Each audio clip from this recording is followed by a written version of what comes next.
Why is scaling smart materials from lab to industry so difficult? Imagine trying to turn a tiny, delicate piece of art into a massive sculpture without losing its shape or function. That's similar to what scientists face when moving smart materials from small labs to large factories. Smart materials are special because they can change their properties in response to stimuli like temperature, light, or pressure. They promise a future of self-healing structures, adaptive electronics, and energy-efficient buildings. But turning these innovations into everyday products is a real challenge. First, smart materials often need very precise manufacturing processes. Unlike regular materials, they require controlled environments, special equipment, and careful handling. For example, making self-healing composites involves complex layering and curing steps that are hard to do quickly or cheaply on a large scale. These processes can be slow and costly, making mass production difficult. The equipment needed is often expensive, and scaling up can mean redesigning entire production lines. Second, the costs involved are a big hurdle.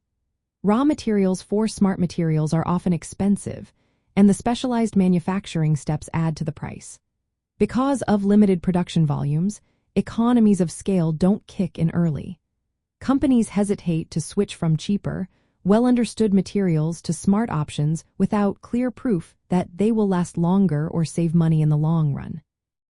Third, integrating smart materials into existing products and manufacturing systems is tricky.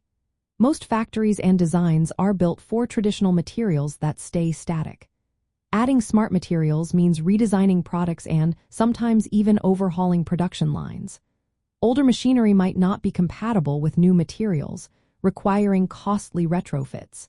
This adds time and risk to the process. Fourth, there's limited long-term data on how smart materials perform over years of use. Laboratory tests show promising results, but real-world conditions are unpredictable. Exposure to weather, mechanical stress, and repeated use can affect durability. Without solid data, industries worry about failures that could lead to safety issues or costly breakdowns. Fifth, technical challenges also slow down scaling. Producing smart materials consistently requires advanced process controls. Many manufacturing plants still relying on outdated infrastructure that can't easily communicate with or handle these new materials. Skilled workers trained specifically in smart material production are also scarce, which can lead to quality issues. Lastly, designing products with smart materials involves complex software and modeling tools. Creating components with graded or multifunctional smart materials requires advanced design workflows that are still evolving. This slows down moving from prototypes to fully ready-for-market parts. All these factors make it tough to bring smart materials from the lab into everyday use. High costs, manufacturing complexity, integration issues, uncertain durability, and design hurdles all play a role. Overcoming these obstacles will need better manufacturing technologies, standardization, workforce training, and thorough testing. Only then can smart materials reliably perform at scale and truly transform industries.